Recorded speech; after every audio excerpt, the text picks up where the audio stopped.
In this section, we're going to talk about risks and practical approaches to handle risks.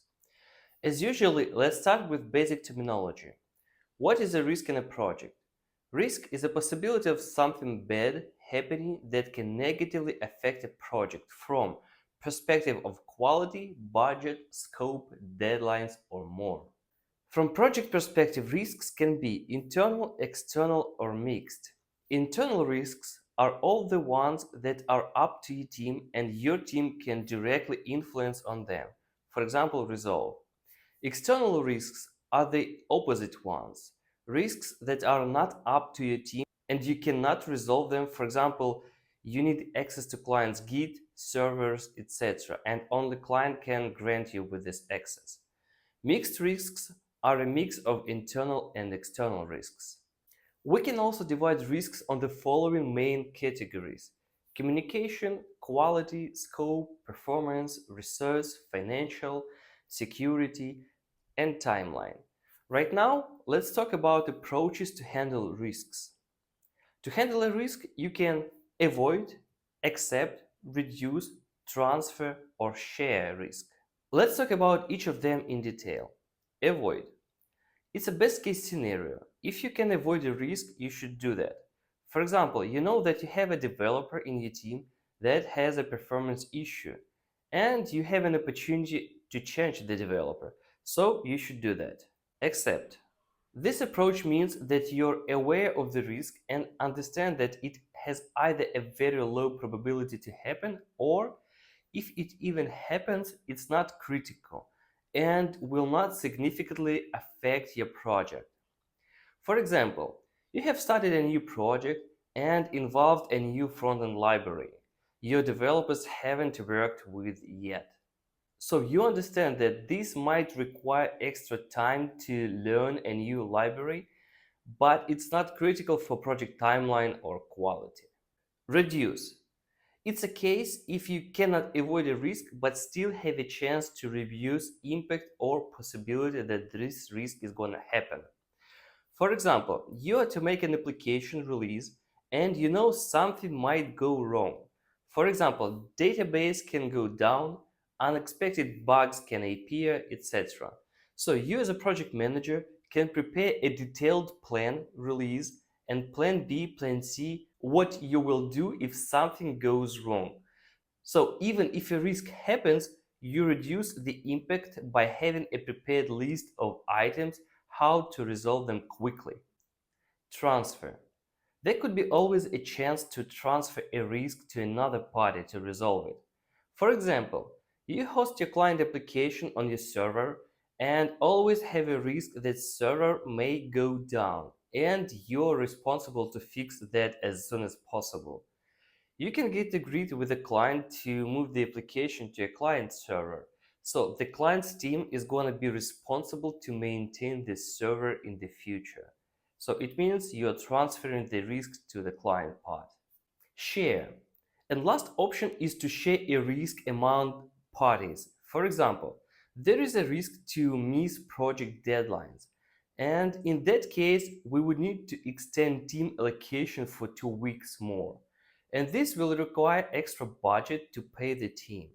Therefore, you can get agreed with the client that your company can compensate 50% of the team cost and the client is going to pay only the rest 50%.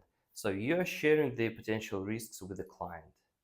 To manage risks effectively, it's recommended to create one common table that will include all risks, impact level, dependencies, responsible persons, mitigation plan, and deadlines to resolve.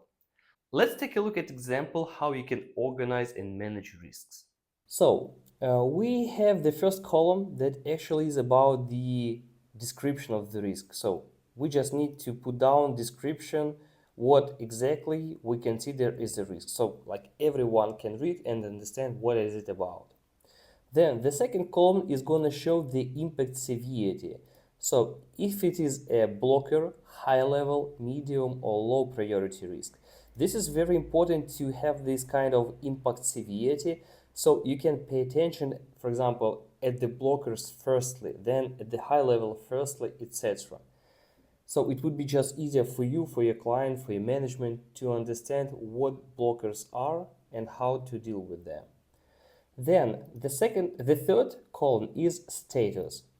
Typically, I just mark when it's resolved, I just add this label like resolved. So you can clearly understand what is already resolved, what is still like in progress. Then impact area. It's very convenient to have also this label so you can easily understand what part of your project this risk affects. Like if it's development, DevOps, developers, or there could be any other kind of labels, you just mark to what part of the project it belongs. The next column is deadline. As you remember, it's very important to set deadline for each potential task. Risk is just also a task that should be completed. Because if you do not have a deadline, it's very difficult for you to firstly plan the project, and secondly, if a task doesn't have a deadline, it's gonna be just shifted more and more. Then the next part is who is exactly responsible for this risk. By responsible, for example, in my case, I mean who exactly is going to resolve this risk. For example, my company, client company, or my company plus client. So there could be cases when, for example, the risk can be resolved only by my company. There could be a risk that just can be resolved only by the client. As we mentioned previously, for example, a client need to grant you with kind of access to your servers, Git repository, whatever. So just a client have to go and add your account.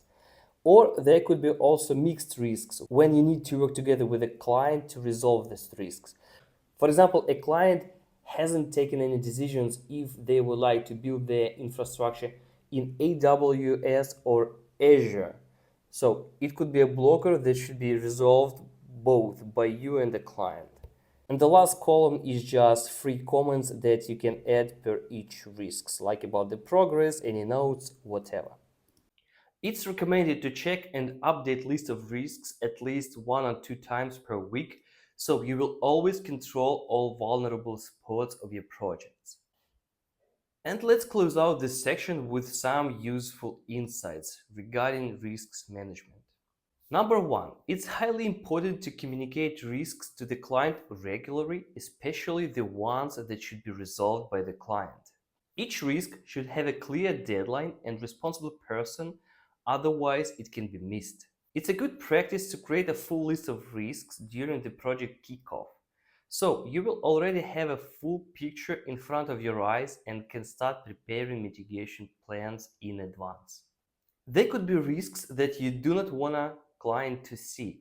So you can create a second spreadsheet that will include risks visible only for limited amount of people. Thanks for watching this section of the course and see you in the next section. Cheers.